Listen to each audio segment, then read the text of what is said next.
Sahana Vavatu Sahano Bhunaktu Sahaviryam Karavavai Tejasvina Vaditamastu Mavidvisha Vahai. Om Shanti Shanti Shanti. May the Divine Being look over us lovingly as a mother and father. May the Divine Being support and nourish us as a mother and father. May we have the strength and skill to study together the art of spirituality. May no misunderstandings arise amongst us.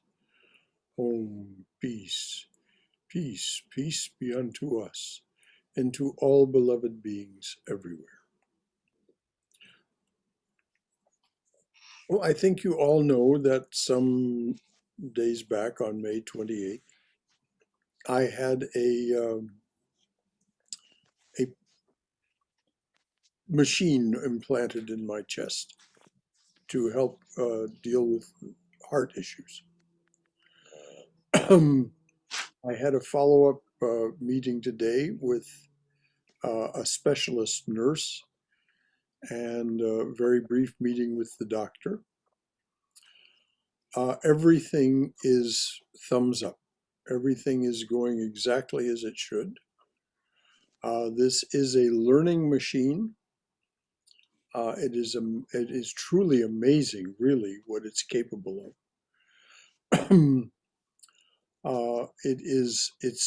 Its purpose is to correct for atrial fibrillation, and so it's well along. It's optimizing its capability to deal with this atrial fibrillation. It will continue to optimize that throughout the life of the machine, which is 14 years. That's what I was told today. I mean, optimally 14 years. It could be shorter if there's episodes that drain the battery, but nevertheless, something between 10 and 14 years. And as circumstances change, it learns and changes. So without going into any more detail about that, I'll know my next meeting with that specialist nurse is in September. And if there's anything to tell you at that time, I will tell you. But the machine is working well, exactly as it is expected to work. And so things are going forward well. That's my update.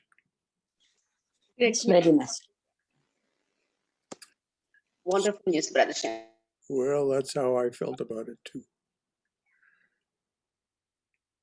So before we go ahead, we're in this section of Mother as Guru. Any comments or questions, anything to add or ask before we go ahead with the reading this evening? All right. On 11 February 1913, at Udbodhan House, Holy Mother told Arupananda the mystery of the mantra and its power. Quote, power passes through the mantra. The guru's power enters into the disciple, and the disciple's power enters into the guru. That is why when I initiate and accept the disciple's sins, I fall sick. It is extremely difficult to be a guru because the guru assimilates the disciple's sin. If the disciple commits any sin that affects the guru, if the disciple commits any sin that affects the guru. On the other hand, by leading a virtuous life, the disciple does good to the teacher. Now let's expand on that a little.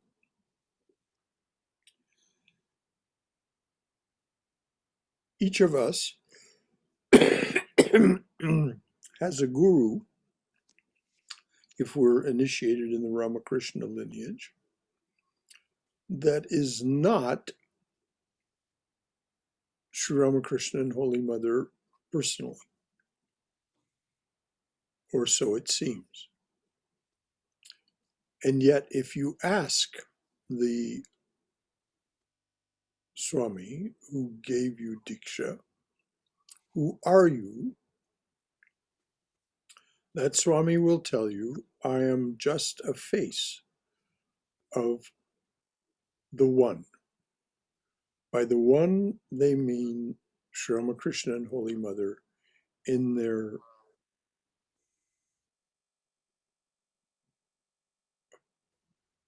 as the one being that they are behind the scenes that appears to us in by their grace as two. So when they take human form, they are liable for the karmic debt that they take on as in that human form.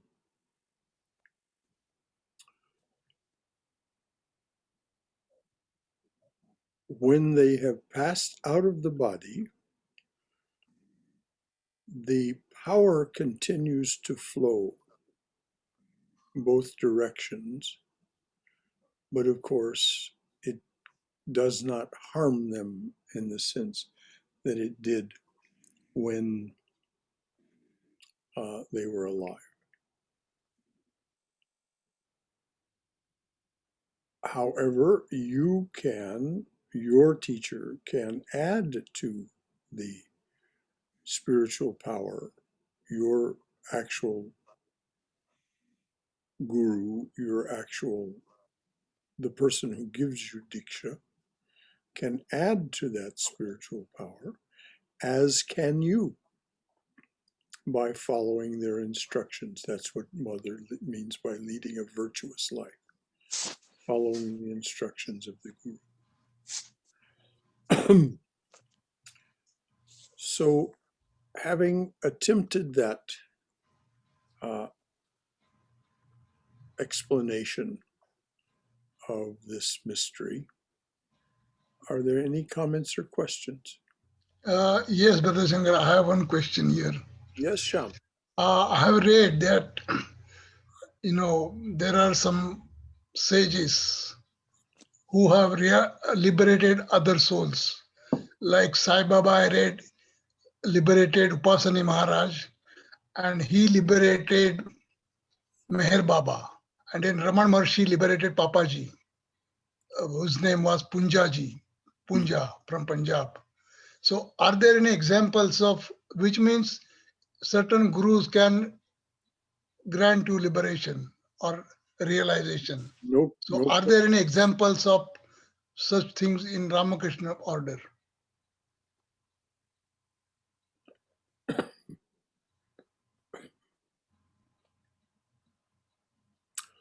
I think you had probably better ask Swami Sarvadevananda that question. But the answer from here is yes.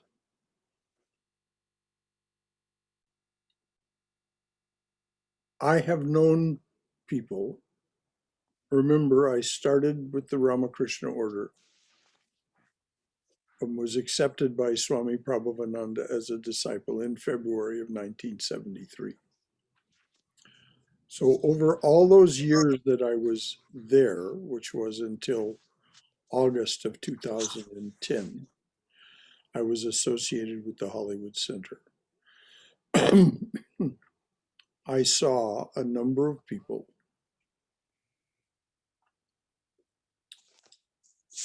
that seemed to me to have attained a state of liberation while still embodied. It is the promise that those of us who have taken Diksha from a Ramakrishna order Swami, will in fact achieve liberation at the time that we leave the body.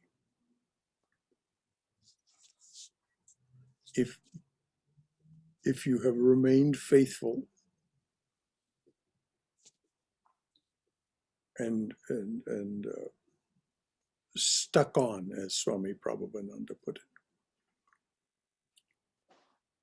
But I would prefer that you ask that question to Swami Sarvadevananda, because he can speak for the order in a way that I cannot, John. Okay, thank you. Mm-hmm. Thank you very much. Anyone else? Brother Shankara? Yes, dear. So traditionally, I guess in the good old days, the disciples would go and actually live with the guru. And if I were to understand, or at least a few examples, they were like small groups that would live there, and basically that became their home. Were all those generally monastic disciples, or were there householders who lived in gurukuls? And these days it's a little bit harder to find that kind of setting. So is that any way detract from the whole process of spiritual realization? The not the inability to go and live with the guru. Well, first of all, in the days of the rishis, they were all householders.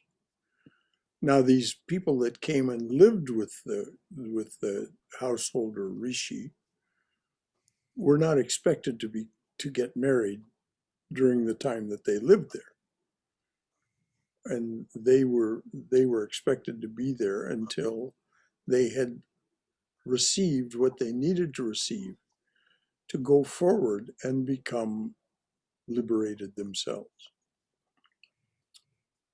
Swami Prabhavananda in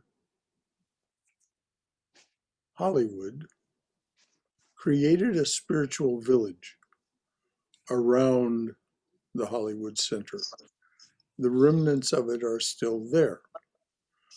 But in the 1950s and 1960s and into the 1970s, it was very active.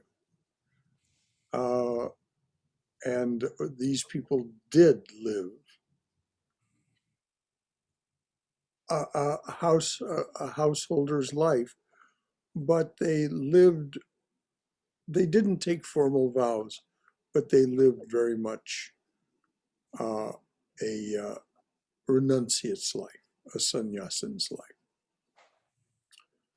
It wasn't that they were bound to do so, but Swami Prabhavananda said that by doing this, a new kind of disciple would be created for the 20th century.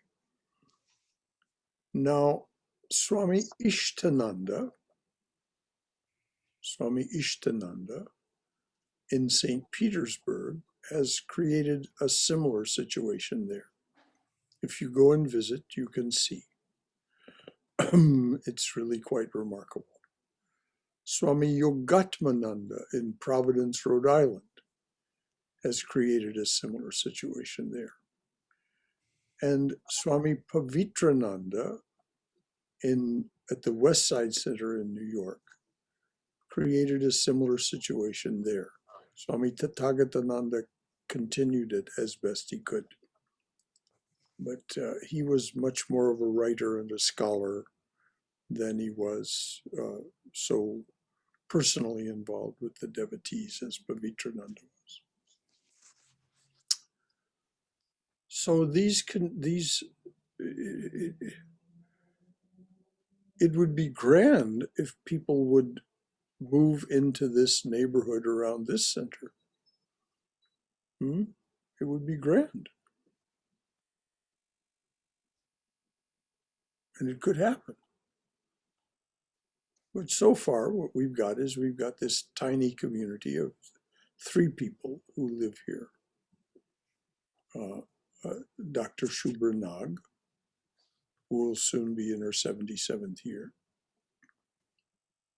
78th year, she'll turn 77. Akash Vardhan, who is a PhD candidate at Georgia Tech in physics, and Jyoti, Elizabeth Yates, yoga instructor, so on. All three of these are disciples of Swami Sarada Devi. So there is just the nucleus of such a thing here. It's been my hope that people would move into the neighborhood, and several people have said they were going to buy a house close by or buy into the condo communities across the street, Chelsea Commons. But so far it hasn't happened. Well, mother's will be done.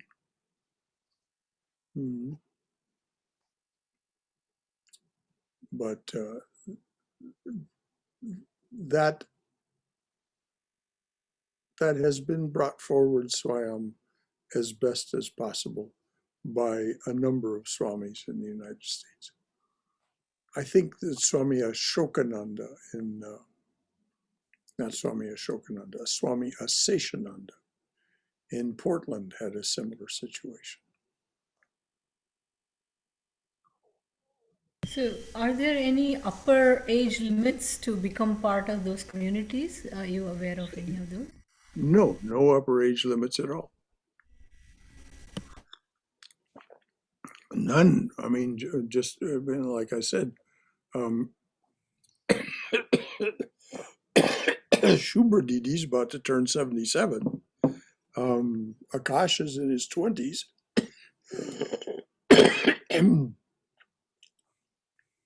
I don't know exactly how old Jyoti is. Something around 60, I think. So no, there are no age limits. Thank you, Brother Shankara. Anything else from anyone?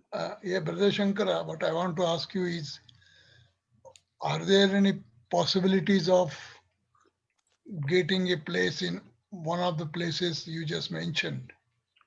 Not Atlanta, of course, because I live in Atlanta, but elsewhere. Well, yes, you could move into the neighborhood around the Hollywood Center. It's more difficult in Providence, Rhode Island now, because the center is pretty much surrounded by the university. I think it's Brown University. It's definitely possible in St. Petersburg. I don't know what the costs are. Swami Ishtananda is very welcoming. And the community there, some people, Subrata and his wife moved from San Diego, for example. It's been several years ago now. But, check with the swamis at the various centers. Just figure out where would you like to live and see what's possible. Southern California is difficult in that it's very expensive. Yeah, thank you. But there are other places. Portland is still there. It's now headed by Swami Chandrasekharananda, who's a remarkable, wonderful Swami.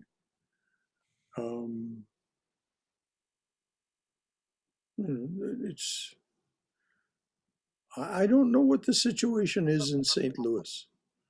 Swami Chitanananda is getting older these days, and I don't know what the situation is. But he has his two assistant swamis. Certainly you can go and visit there and find out what it might be like to live there. They have wonderful visitors' quarters.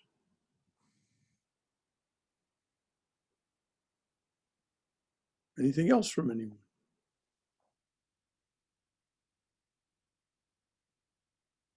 Okay. If the disciple lives a virtuous life, it does good to the teacher. Isn't that a cheerful thought? It is hard for ordinary people to comprehend how one can absorb the result of another person's karma. Although Holy Mother was without sin, she suffered terribly from taking on the sins of others. She knew the cause of her suffering, yet she continued to give initiation and look after the devotees. One day, when several devotees came for initiation, she told her attendant, "My son, I feel as if I am wrestling all day. The devotees are coming without any break. This body cannot bear any more. I am praying to the Master and keeping my mind in this world by holding on to Radu."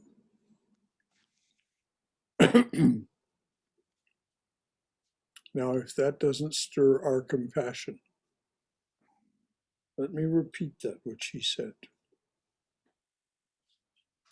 One day, when several devotees came for initiation, she told her attendant, "My son, I feel as if I am wrestling all day.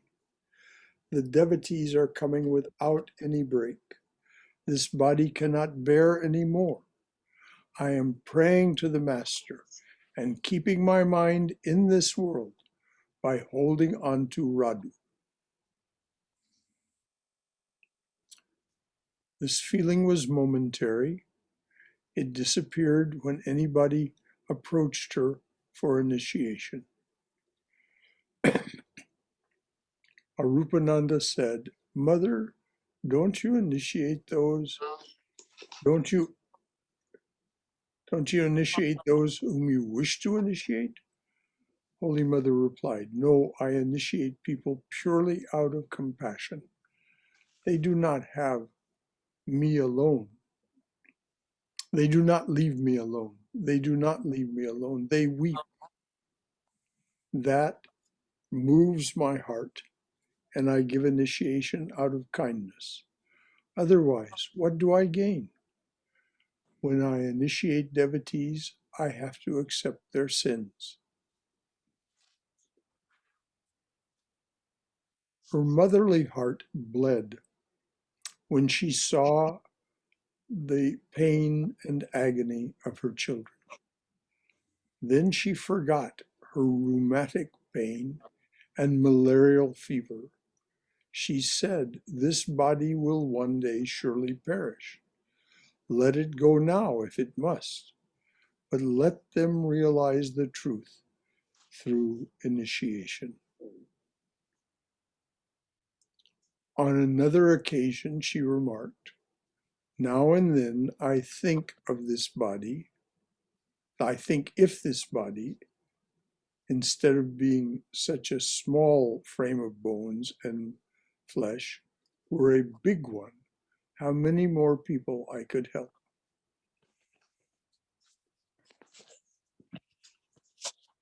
At Kualpura, Narayan Iyengar, a disciple of the Mother, hesitated to touch her feet because he thought this would cause her pain.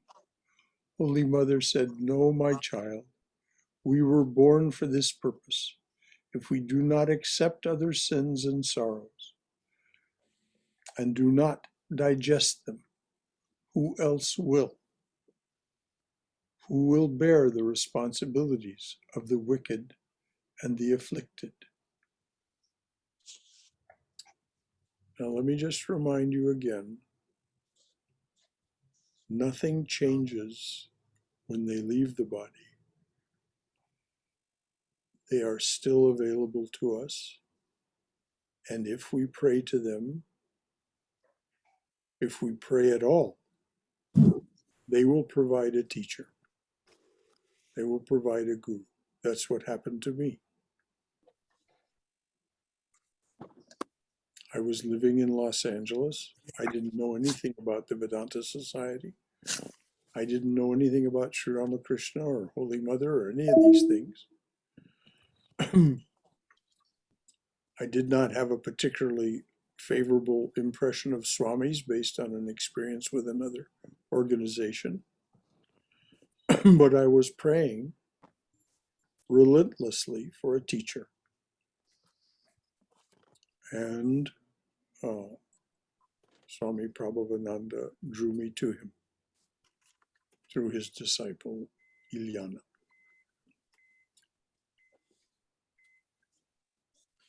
Swami Prabhavananda would tell you that he was nothing but a face of the, well, he spoke of them as our Foursquare Gospel. Sri Ramakrishna, Holy Mother, Swami Vivekananda, and Raja Maharaj.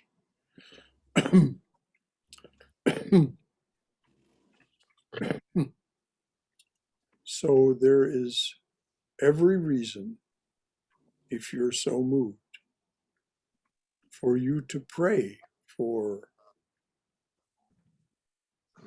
a teacher, and then having received some grace of that teacher, to pray for the ability to stay with what they've given you so that you receive the fullness of that grace. So any questions or comments about that? Anything to ask or add?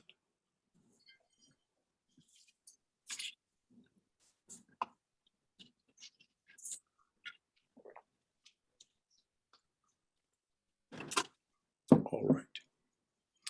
Surabala Sen, a disciple of the mother, recorded in her memoirs the purpose of the advent of Ramakrishna and Holy Mother. Quote, one day I went to Udbodhan to see the mother and heard the monks telling her, Mother, after your recovery this time, we will not allow anyone to receive initiation from you. You suffered terribly by absorbing the sins of your disciples. The mother smiled softly and said, why do you say so, my children? Did the master come this time only to eat rashagolas? Juicy sweet cheese balls. Did the master come this time only to eat rashagolas? This compassionate statement silenced everyone. One day the mother was in excruciating pain from her rheumatism. Her attendant said, I hear that you have this horrible disease because you take on the sins of your devotees. I have an humble request. Please do not suffer for my sake. Allow me to suffer the consequences of my own sins. Immediately, the compassionate mother replied, what do you mean, my son? You keep well. Let me suffer. Another disciple realized his shortcomings and lamented, Mother, in spite of having a mother like you, I have achieved nothing. The mother consoled him, saying, don't be afraid, my son. Don't be afraid, my son. Always remember that the Master is always behind you. I am also with you. What should frighten you as long as I, your mother, exist? The Master said to me, at the end I will appear to those, now listen carefully, at the end I will appear to those who come to you and lift them up, holding them by the hand. The Master must reveal himself to you at the hour of death, no matter what you do or how you live. God has given you hands, feet, and organs, and they will play their part.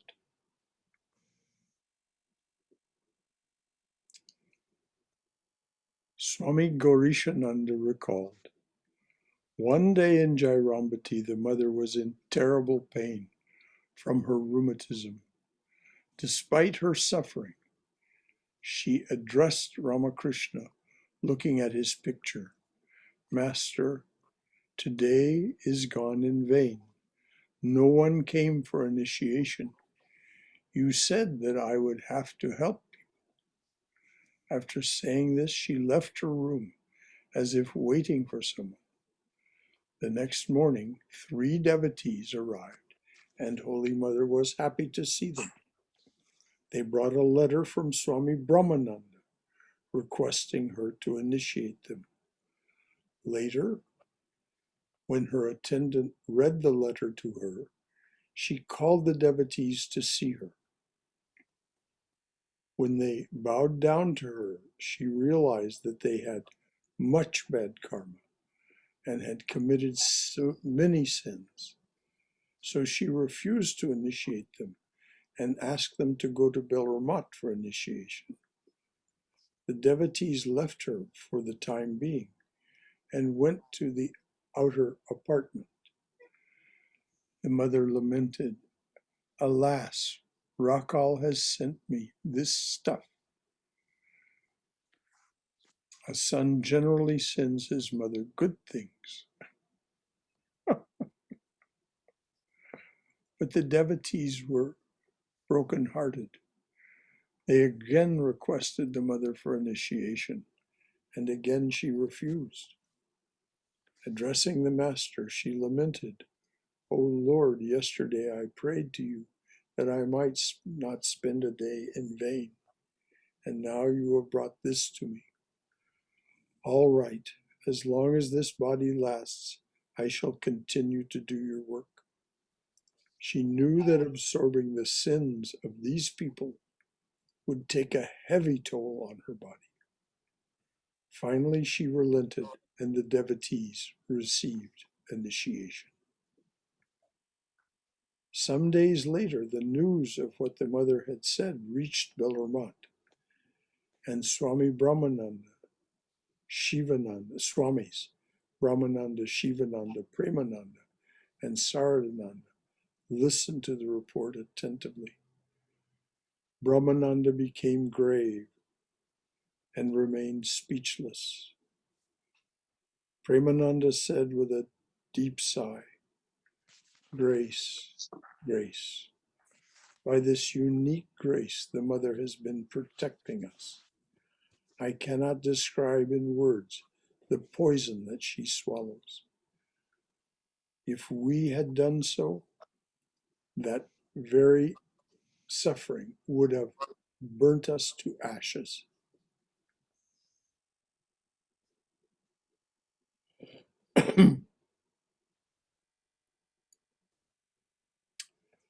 Once in Jairambati, Holy Mother had been suffering from malaria for a long time. She was bedridden, and her body was emaciated and weak. Swami Parameshwarananda recalled, Swami Saradananda wrote to me, please always watch the mother's physical condition. Be strict with the visitors and don't allow the devotees to see her when she isn't well.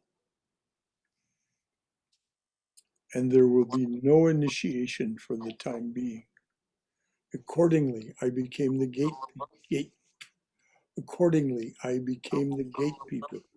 gatekeeper of the mother's house. A young man from Barisal, now in Bangladesh, came one day and insisted on seeing the mother. I told him that the mother was bedridden and not well, and that I would not tell her that he was there. The devotee was adamant and said, I have come from such a long distance, and I will not be able to see the mother.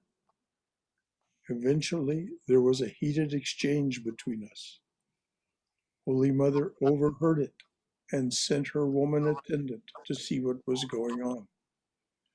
The attendant reported to her that I was not allowing a devotee to see her. The mother immediately came out of her room, with disheveled hair and said to me, "Why are you not allowing him to see me?" I replied, "Mother, you have a fever and are not well. Sharat Maharaj wrote to me that I should not allow any visitors at present." Agitated, the mother said, "Who is Sharat to prohibit my giving initiation? I am born for this purpose. Send him to me." The young man bowed down to the mother and begged for initiation from her. The mother initiated him the next day.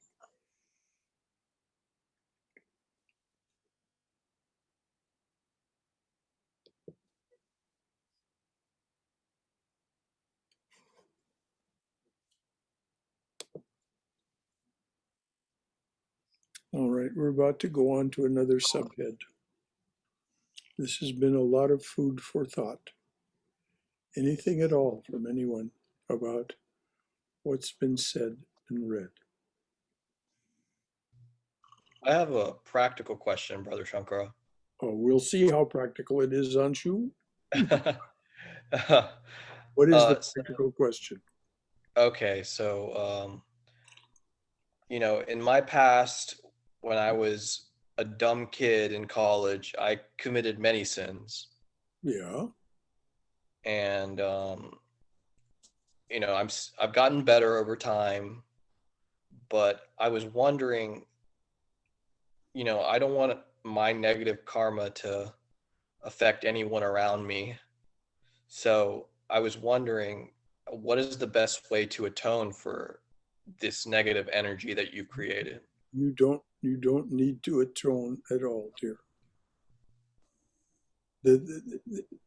To atone, to regret, to look backwards is just a waste of time and energy. Okay. It's a waste of time and energy. As Swami Swahananda would say, what's done is done. Go forward. He would make that gesture, go forward. Now, what does it mean for you to go forward? I understand you're interested in Diksha, in taking initiation. By all means do. Then, to the best of your ability, follow the instructions that you're given by Swami Sarvadevananda. That will be the very best way for you to become who you truly are. As Sri Krishna said, turn to me with devotion. Don't look back. And I see no sinner. Holiness itself shall transform you. So don't dwell on the past at all. It is simply a waste of time and energy. We can get in this mood where we fondle our sins. Pooh! I mean, we really can. Oh, I did this, I did that, I did the other thing. So what?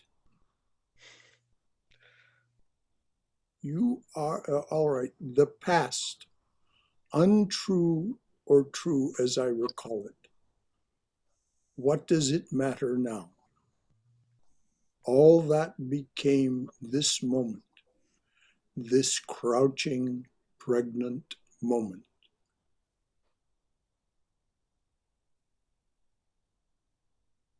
Go forward, Anshu.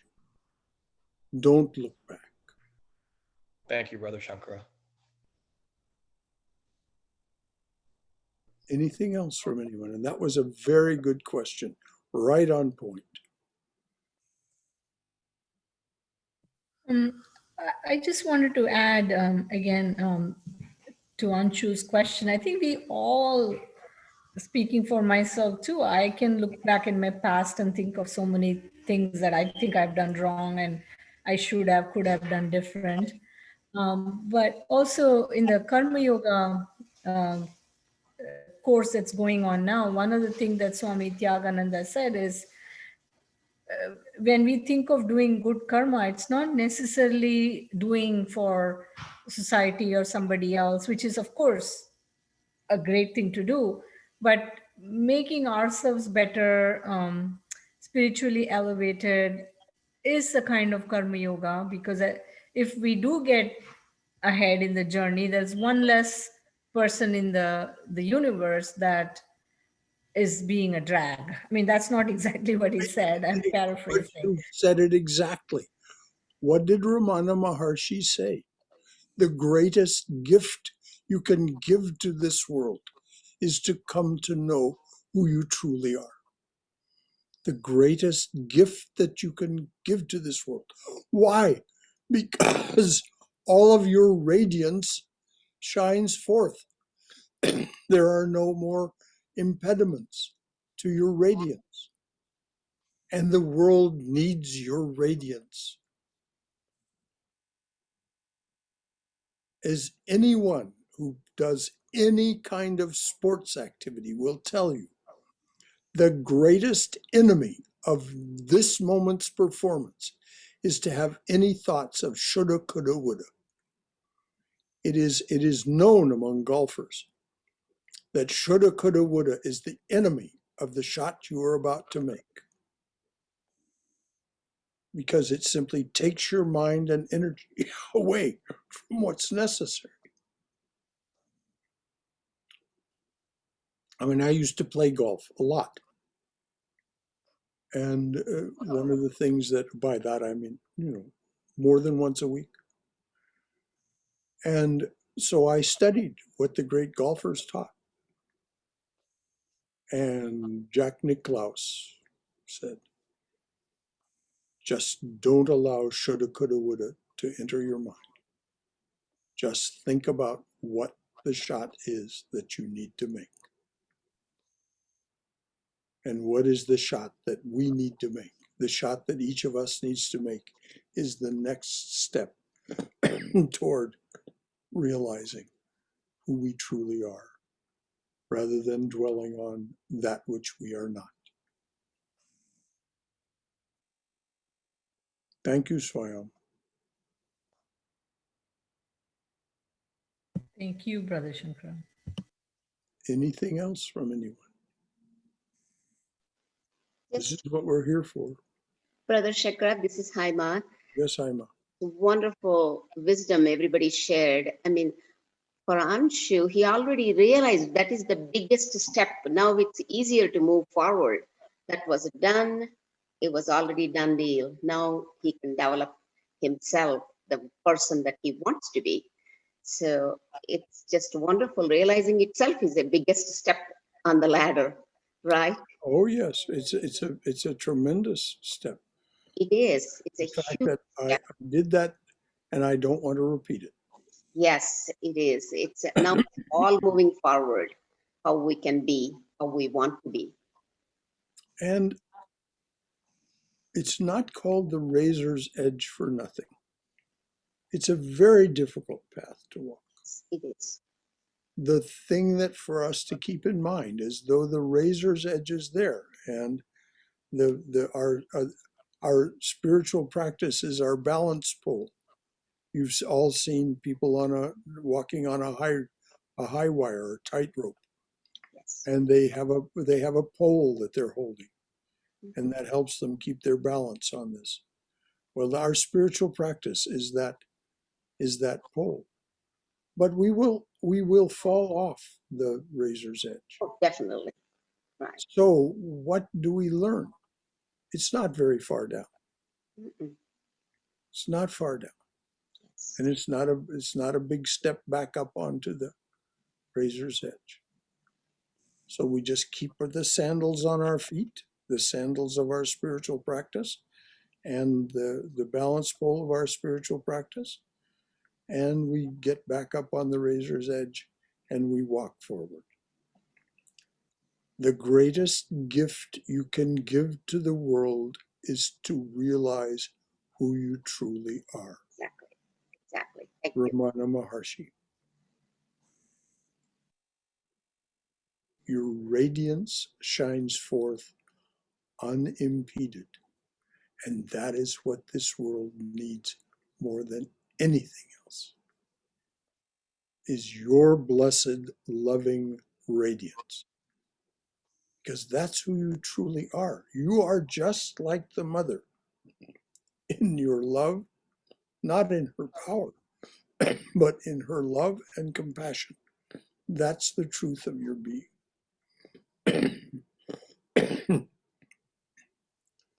And so when that flows from you without impediment,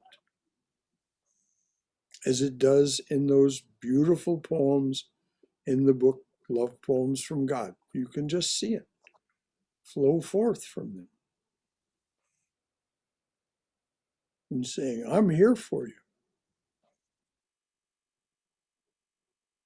If you're tired, I'll comfort you. If you're hungry, I'll feed you. All metaphor for supporting and nourishing you as the divine being.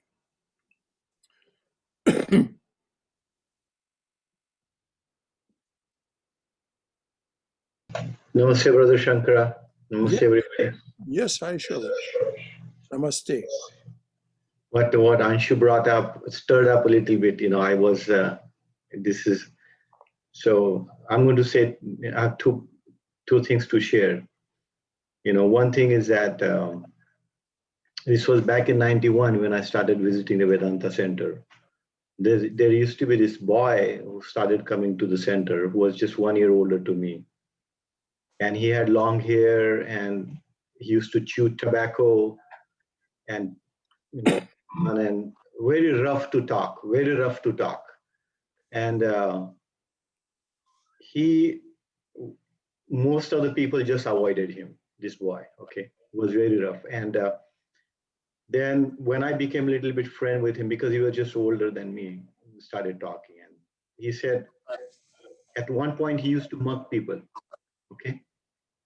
With a knife and things like that. Though he came from a very good family and everything was good. He was very smart, very educated, but that's what he used to do.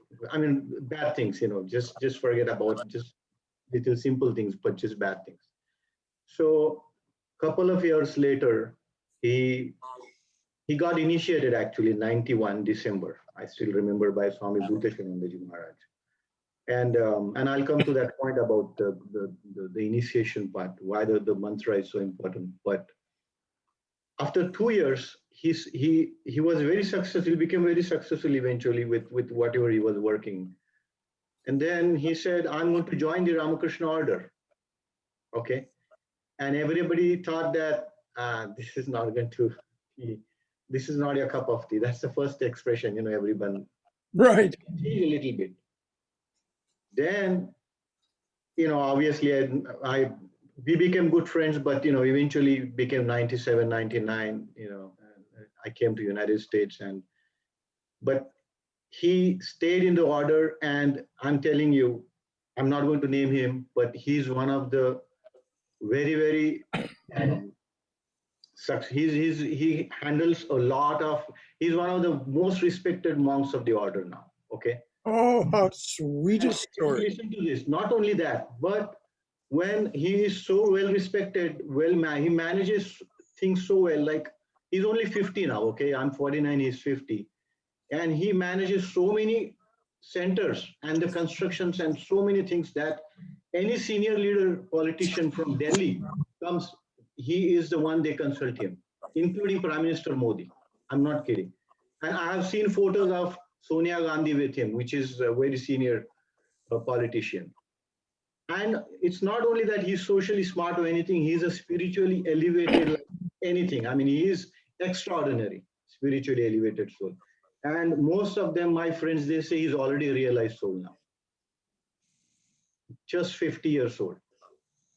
He is, I mean, it was such an amazing, and I had a spiritual experience about him and his spiritual stature. I mean, he's way up there, way up there. I mean, we were all surprised, but that's the story. And I want to talk about the initiation is that the mantra which is provided in the Ramakrishna order, it has a bija mantra, is a bij word, okay? I'm sure just talking to you. So that word, it cuts bad karma like anything. It just cuts like sword. When you get initiated, if you repeat the mantra year after year, it completely wipes off all the karma, bad karma, anything. And to be honest with you, whatever karma you did, it's not significantly out of, unless you kill someone, or something significant, I'm saying. But all we are in the same boat. It may be a little bit here and there, but that initiation will change your life. I'm telling you. I don't know how old you are, but I'm assuming in your early 30s, or sorry, mid 20s. But if you practice Japam for 20 years, I don't see. I mean, it's something. The initiation will completely change it changed my life. I definitely think Brother Shankara is. So many of you are here, so that's all I had to share. Thank you. Thank you for that. Thank you. Thank you, Shailesh. And Sham, there's an answer to your earlier question about are there such souls in the Ramakrishna order? Yeah, thank you. Thank you. And you might want to call Shailesh up on the phone and find out some more details if you can. So I'm really glad that Shailesh shared that, because another example of this is Swami Sridharananda. Swami Sridharananda is now in his 90s. He is about as realized a soul as you can possibly imagine.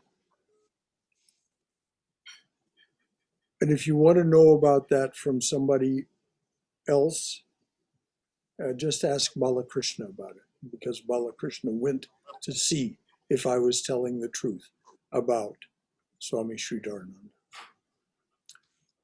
When Swami Sridharananda was in his 20s, this is in India, he was a rough, tough Harley Davidson riding motorcycle guy.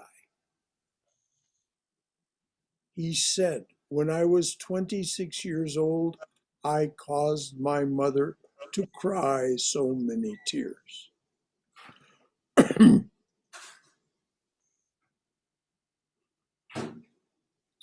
Something happened.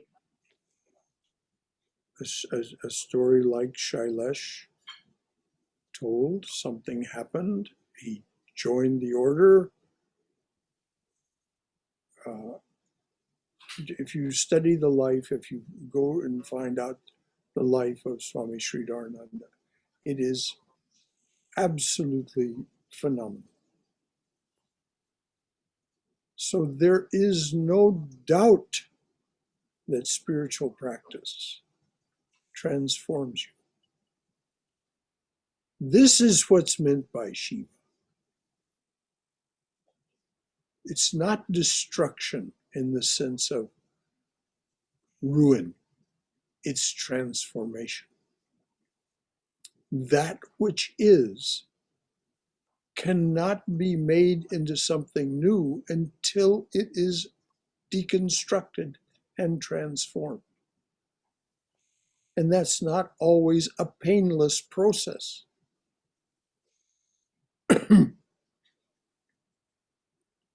But it is definitely, as Shailesh pointed out, and as others have pointed out, and I will affirm, it is you will be so glad you did,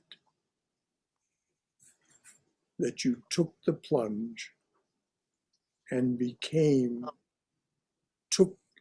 because the Lord or the goddess, the divine person, will never force themselves on you. They just have this open invitation. How great was thy sacrifice, freely choosing thy birth in this prison, our iron age, to unchain us and set us free. But only if we accept the invitation. We have to accept the invitation.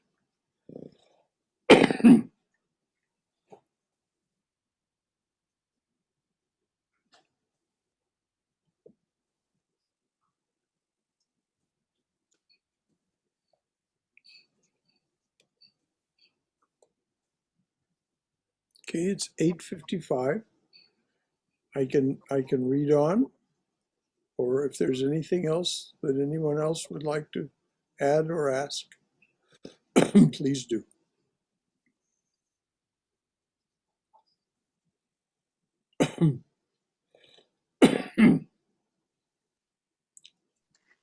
Brother Shankara, I just want to add Chandrasekharananda, who came to our center in July 9, 2019. He made a comment, suffering is inevitable.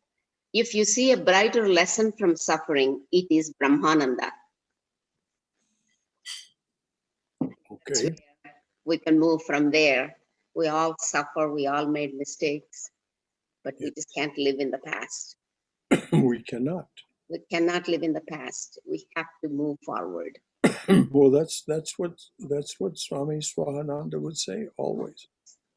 What's done is done. Exactly. Go forward. Yes, definitely it hurts, whatever was done, but we acknowledge the hurt and then just move forward from there. That helps us to step up on the ladder. Okay, you're absolutely right, dear. Hard work, but we can do it. We can do it. Yes, of course we can. We can do it. It's doable, definitely. If others can do it, this is what every one of the swamis will tell you. If others can do it, you can do it too. It's not magic. Thank you, Brother Shem. There's a great mystery to it, but it's not magic. It's so wonderful to hear such anecdotes from Shailesh or Brother Shankara, you of your personal experiences with these swamis. It somehow brings them kind of down to earth and feel closer, because reading from a book or it's one thing, but when I hear from you or Shailesh or somebody that we interact with um, more often, it just has a different level of Well, it will be good. power. It will be good when we are able to meet face to face again, and we can get some of these other wonderful swamis here. Chandrasekharananda, Yogatmananda, Ishtananda, they'll all come when we ask them. Sarvapriyananda will even put us on his list, as much demand as he is in. So we will begin to, and then you can ask them. You can ask them, what have you seen, Swami? What have you known?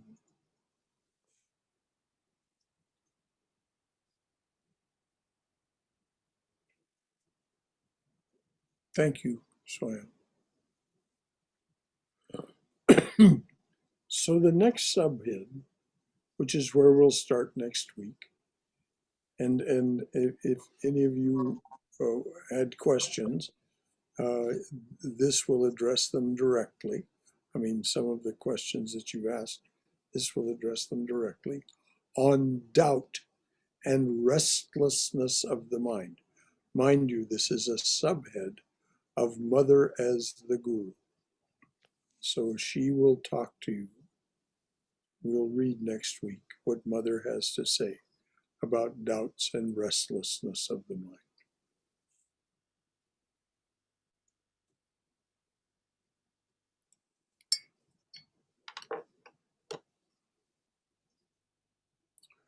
Om Asato Ma Satkamaya. Tamasoma Jyotirgamaya. Mrityorma Amritangamaya. Abir Moiti. O dearly beloved one, lead us from this place of endless change and relentless noise to thine abode of silence and peace. Lead us from this place of endless change and relentless noise to thine abode of silence and peace. Lead us from darkness and ignorance to the brilliance of thy wisdom and love. Lead us from darkness and ignorance to the brilliance of thy wisdom and love. Lead us from death to immortality. Lead us from death to immortality. Light us through and through. Light us through and through with thy everlasting, shining presence. Om Shanti, Shanti, Shanti.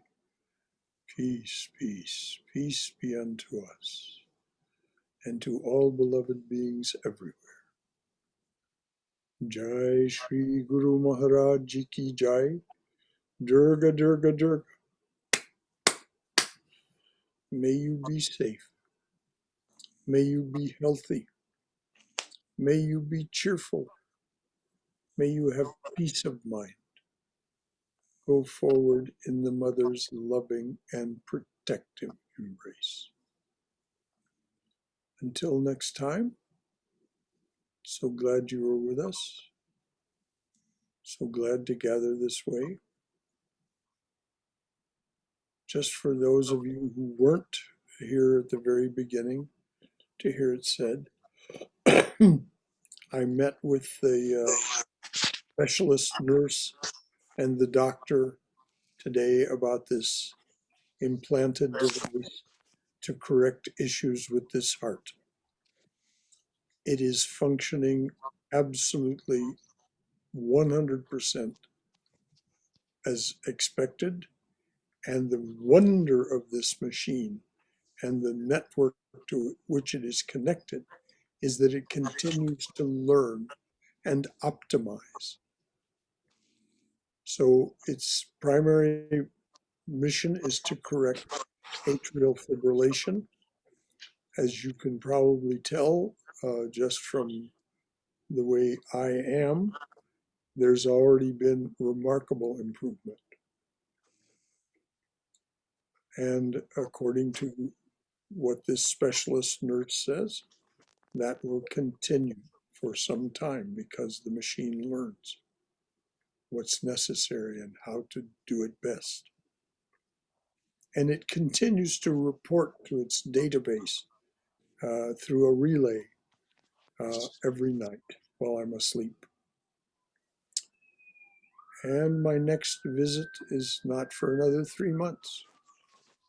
That's how confident they are that it's working well. So if there's anything to say in the meantime, it will be said. But such gratitude and such joy that the major impediment to having enough energy to do this job well has been Very nice. Yes. All right. Anything else from anyone? Thank you. Wonderful meeting. Thank you, Brother Shankara. Thanks, everybody. Thank you. Thank you, Brother Shankar. Good night, dears. See you Good again. night. Good night. Good Night. night.